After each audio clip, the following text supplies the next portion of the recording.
Today, we're diving into a story few have ever heard, a story buried deep beneath the waves, where courage met technology, and where silence itself became a battlefield. This is not just another tale of submarines and steel. It's the moment Japan's proud silent service realized the ocean was no longer theirs.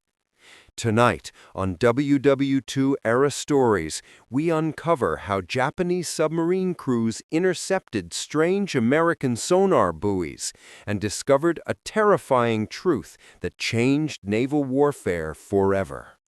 So sit back, turn up the sound, because this story begins in the dark, where the sea listened and the hunters became the hunted. June 23rd. 1944. Far out in the mid-Atlantic, the Japanese submarine I-52 moved silently through dark water. Her mission was secret.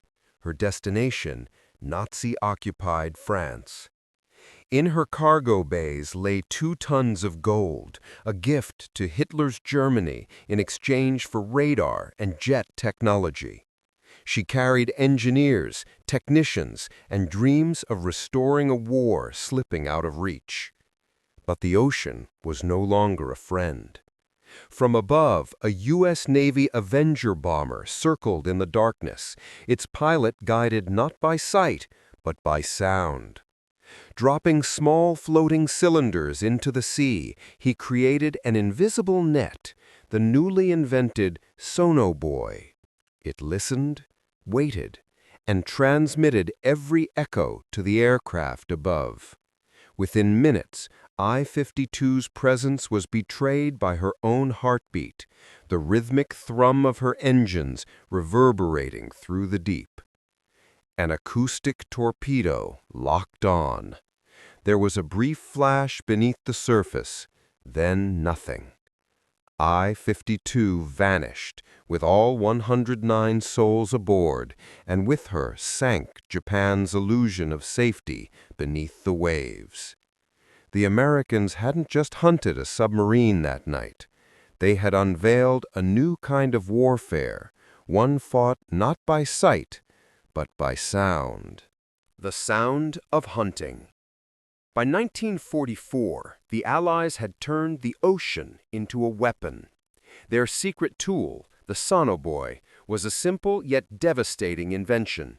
Each buoy carried a hydrophone that could detect a submarine's movements and transmit the sound via radio. Dropped in grids by patrol aircraft, they created invisible sound barriers stretching for miles.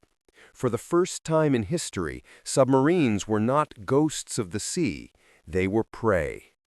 The Japanese Navy never saw it coming. Their doctrine still belonged to the early days of the war, when diving deep meant survival, when silence meant safety. But now, the deeper they dove, the louder they became. Every turn of a propeller, every burst of compressed air to adjust buoyancy was a signal, a death sentence waiting to be heard. American aircraft no longer searched blindly. They followed the echoes, and when the echoes stopped, depth charges rained down in mechanical precision.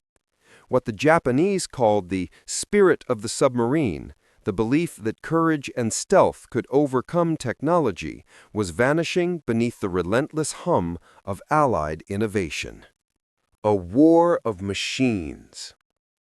By late 1943, Japan's submarine force still dreamed of heroic ambushes, of sinking American carriers and cruisers in decisive battles. But while Tokyo built fewer than 100 submarines, America produced hundreds of sonar sets, radars, and aircraft detectors every month.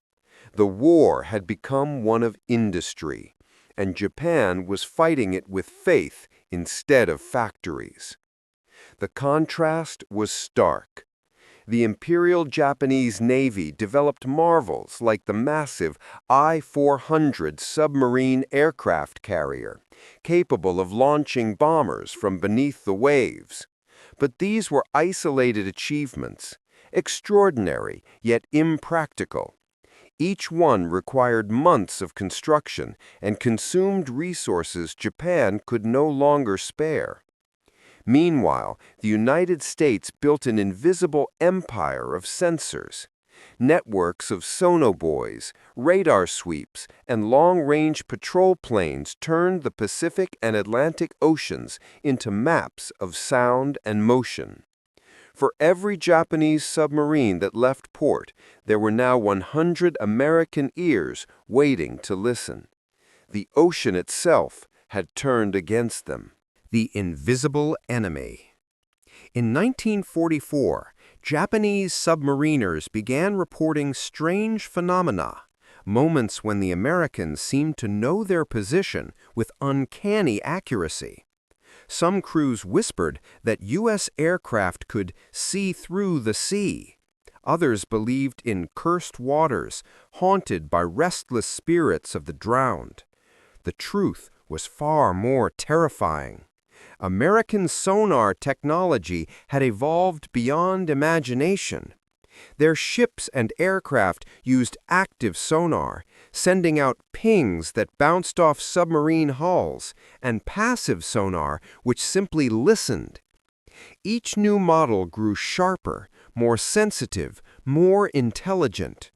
It didn't matter how silent a submarine tried to be, the ocean itself betrayed it. When the depth charges came, they no longer fell randomly. They landed with surgical precision. Entire compartments were crushed before crews even realized they'd been detected. Veteran captains, once confident in their stealth, now found themselves hunted by machines that never slept, never hesitated, never missed. For many, it was the beginning of madness, the realization that bravery could not outswim science. Operation Barney, Hell's Bells. By mid-1945, the Americans were ready to prove their mastery of the sea in one final test, Operation Barney. 9 U.S. submarines, equipped with top-secret FM sonar, were ordered to penetrate the heavily mined Sea of Japan, a region the Imperial Navy considered untouchable. The FM sonar emitted distinct tones, earning the nickname Hell's Bells. It could detect mine cables, ship hulls, and underwater obstacles with astonishing clarity. The operation was an act of audacity and a statement. For years, Japanese waters had been seen as safe, shielded by geography and mines. Now, that illusion crumbled. The American submarines slipped through the straits undetected, guided by sonar pings echoing like church bells in the deep. Once inside, they unleashed destruction upon Japan's last convoys, sinking over 25 ships in a matter of days. When Japanese operators intercepted the strange bell-like sounds beneath their waters, they realized the truth. The Americans had come for the last sanctuary they have left, and they could do nothing to stop them. The ocean, once a symbol of Japanese power, had become an American domain. Collapse of the Silent Service. By the summer of 1945, the Imperial Japanese Navy's submarine corps was no longer a fighting force. It was a graveyard.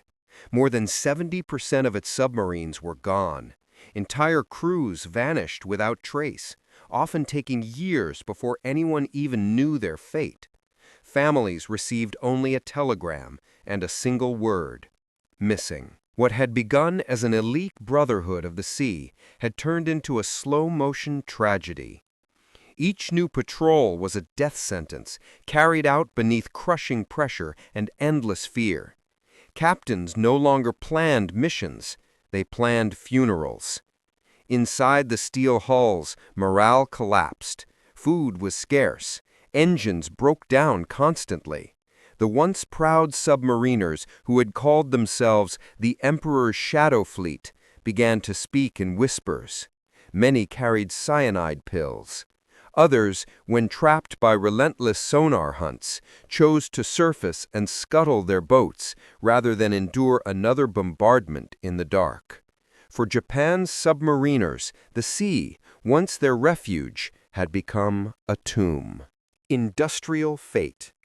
The real weapon that destroyed Japan's submarine fleet wasn't a torpedo. It was industry. In 1944 alone, the United States built more submarines than Japan had constructed throughout the entire war. Each American boat came equipped with radar, advanced sonar, air conditioning, powerful torpedoes, and radar-guided fire control systems that worked flawlessly. Japanese submarines, by contrast, were masterpieces on paper, but fragile in reality. Their radars malfunctioned, their torpedoes often failed to detonate, and spare parts were almost impossible to find. Factories in Japan lay in ruins under Allied bombing. Shipyards lacked steel, copper, and even labor. Meanwhile, American assembly lines operated around the clock. Every destroyed submarine was replaced in weeks. Every loss studied, improved, and mass-produced. It wasn't courage Japan lacked, it was the capacity to build. And in modern war, courage without production is tragedy waiting to happen. The moment of realization. In the final months of the war, as Japan's empire collapsed, surviving submarine captains began to understand the scale of defeat. Each encounter with an American destroyer or aircraft revealed technology far beyond their imagination. Machines that listened, calculated, and struck with unerring accuracy. Things the Japanese Navy had no counter for. Captured officers later described a chilling realization. The ocean no longer belonged to them. Where once they had ruled the Pacific with bold strikes and stealthy patrols, now they were intruders in a sea governed by sound, signal, and science. The Americans didn't just dominate the surface, they owned the depths. Lieutenant Commander Takakazu Kinashi, one of Japan's few surviving aces, summed it up bitterly after the war. "We fought with courage, but they fought with knowledge, and knowledge always wins." The submarine had once been the unseen hunter. Now it was the hunted, betrayed by every vibration in the water. Post-war revelations. When Japan surrendered in August 1945, American investigators were astonished by what they found in Japanese shipyards. Half-built giants like the I-400 class, submarines capable of carrying aircraft, lay abandoned in dry dock. They were technological marvels, but decades behind in reliability and integration. Captured officers such as Lieutenant Commander Nambu and Captain Arizumi were interrogated by U.S. intelligence. For the first time, they saw the radar screens, sonar displays, and analog computers of their enemies, and understood how completely they had been outmatched. One Japanese engineer, stunned by the precision of American equipment, purportedly whispered, "We built beauty, they built function. Function won." These encounters would plant the seeds of Japan's post-war transformation. In the factories and design bureaus of the new Japan, engineers vowed never again to lose because of unreliable machines. From the ashes of wartime failure came the philosophy that would define Japan's future: perfection through precision. Legacy of the deep. The war beneath the waves ended not with a battle, but with silence. When the final Japanese submarines surrendered, the surviving crews stepped onto the decks of Allied destroyers, exhausted, emaciated, and hollow-eyed. They saluted their captors, knowing they had fought an unwinnable war. The Pacific Ocean, once Japan's highway of conquest, had become an American domain. mapped by sonar, guarded by aircraft, and ruled by technology. But in the decades that followed, the lesson of that defeat reshaped Japan itself. Its engineers, inspired by what they had seen, built a nation that would master technology rather than fear it. From radar to robotics, from industry to innovation, Japan rose again, not as a warrior, but as a builder. The ocean remembers their story. It remembers the gold that sleeps with I-52, the voices lost in the static of sonar buoys, and the final truth whispered by every sailor who went down with his boat. Courage may start wars, but technology ends them.